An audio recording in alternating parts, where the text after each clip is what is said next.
Assalamualaikum warahmatullahi wabarakatuh. Alhamdulillah, alhamdulillah wasi'il fadli wal ihsan, mudha'ifil hasanati lizawil iman. Asyhadu an la ilaha illallah wahdahu la syarikalah, daimul mulki was sultan. Wa asyhadu anna sayyidana Muhammadan abduhu wa rasuluh wa khairatuhu min naw'il insan. Allahumma salli ala sayyidina Muhammad wa ala alihi wa sahbihi wa ahli al-wafa'i was sidqi wa ihsan wa ba'd. Rabbi shrah li sadri wa yassir li amri wahlul 'uqdatam min lisani yafqahu qawli.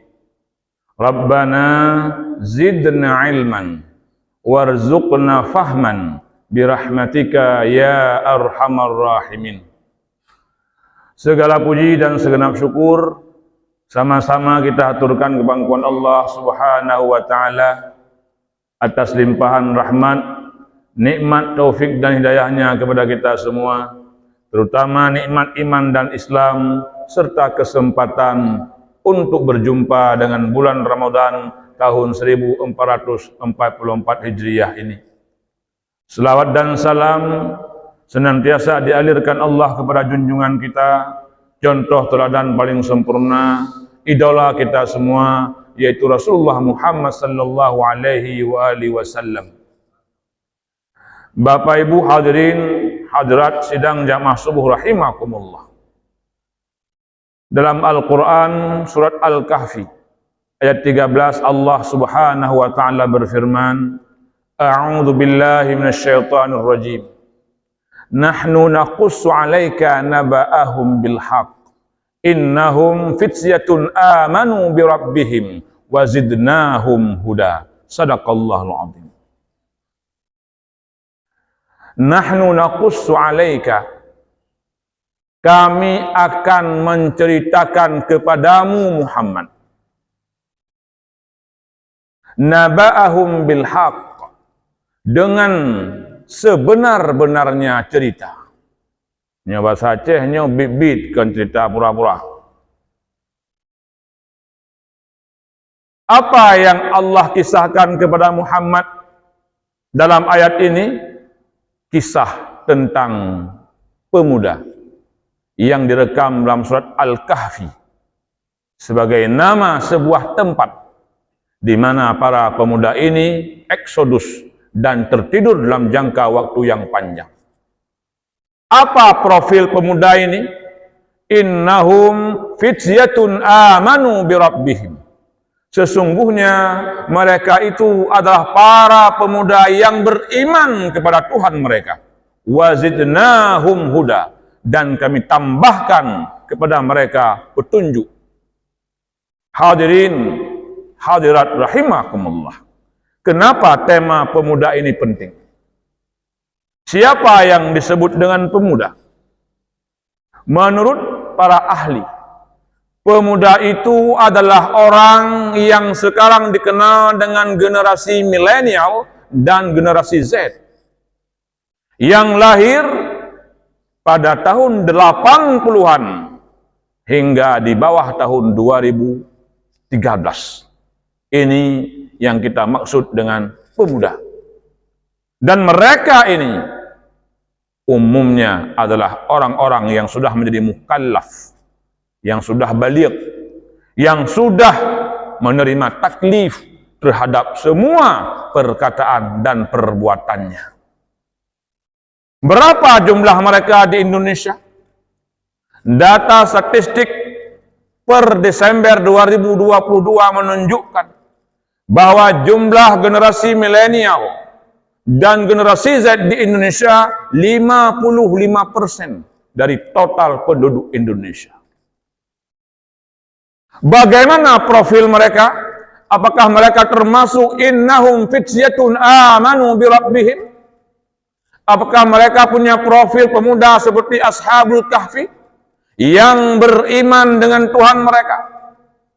Mari kita lihat gejalanya. Acita kalon na tanda-tanda laganya. Menyo 50 sampai 50% jumlah pemuda, aci kalan jumlah jamaah sebuah. Pedit draw.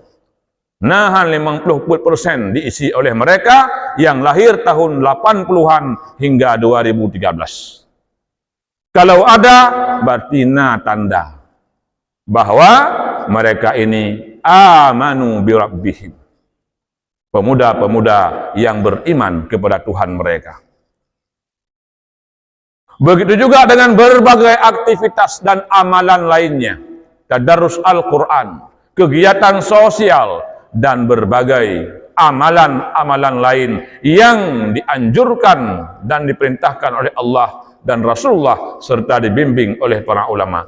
Adakah jumlah mereka lebih banyak dari jumlah generasi lainnya? Menyo yang lahir tahun 60-an, 70-an, ini generasi bomber, istilah jenuh. Generasi tua. Yang ulun tuan kan termasuk generasi tua. Yang lahir tahun 60-an sampai 70-an.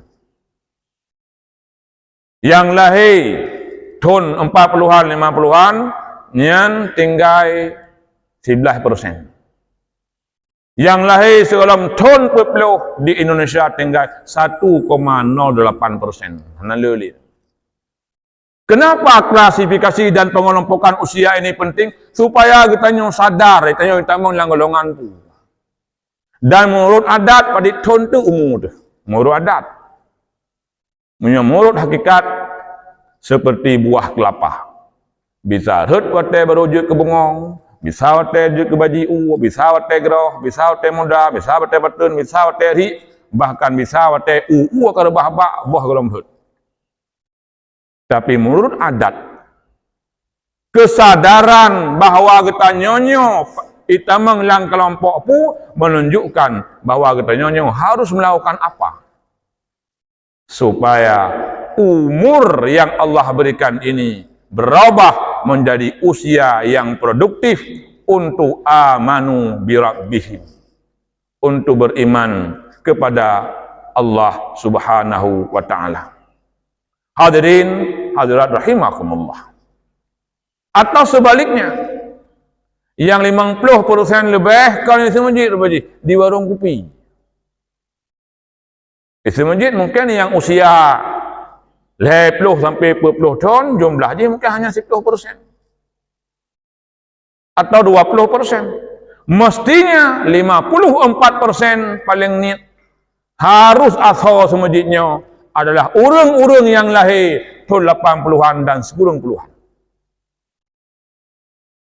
Yang aktif dalam pengajian-pengajian, tadarus Al-Quran dan berbagai amal salih lainnya, mestinya jumlah mereka minimal 50% dibandingkan urang-urang tuha atau anak mit. Pos generasi Z.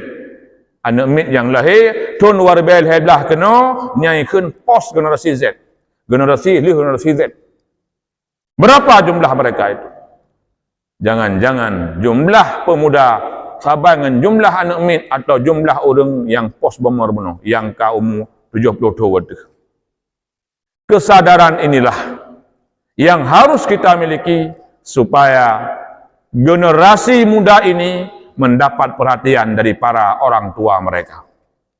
Begitu juga dengan generasi pos generasi Z, anak-anak yang berusia atau lahir tahun 2013 kemari, yang berumur 10 tahun, 10 tahun, itu juga perlu dapat perhatian karena mereka jumlahnya 21% dan mereka kelak akan menjadi pemuda dan pengganti estafet kepemimpinan umat dan bangsa.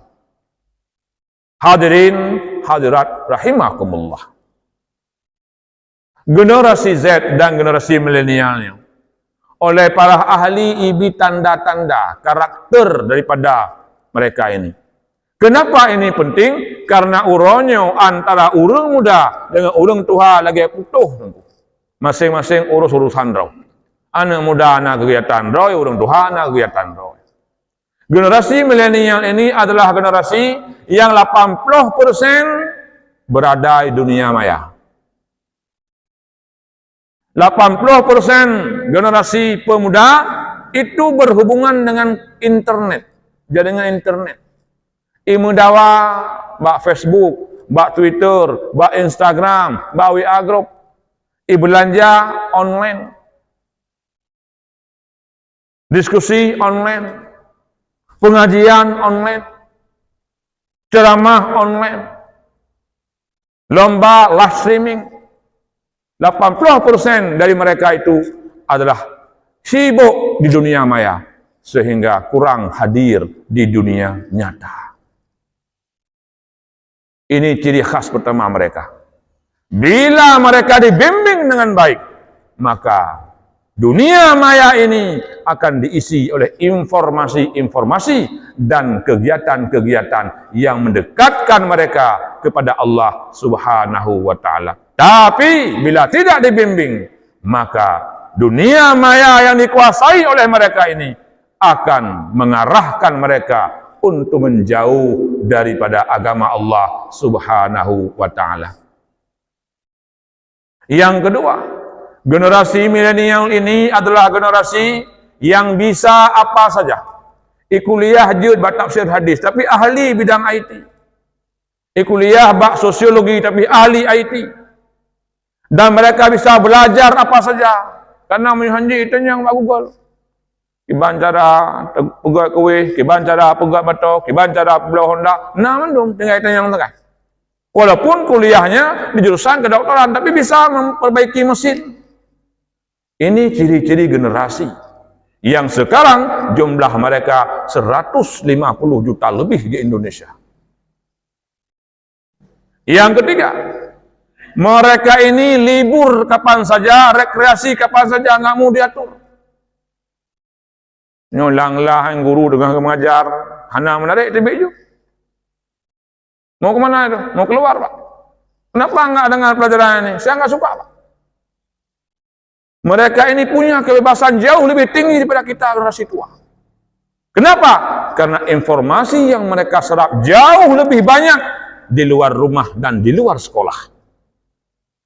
Kalau kita dulu info ilmu, info apapun lebak guru mbak urung syik. Tapi mereka sumber belajar bukan hanya guru dan orang tua, bahkan kebanyakan sumber belajar mereka adalah di dunia maya. Yang ketiga, mereka adalah generasi yang bicaranya sangat singkat. Yang kedua menyotat ceramah hanaminya hanya temai dengar katanya.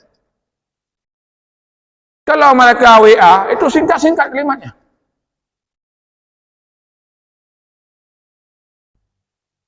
Oleh karena itu, berkomunikasi dengan mereka harus memakai style mereka itu.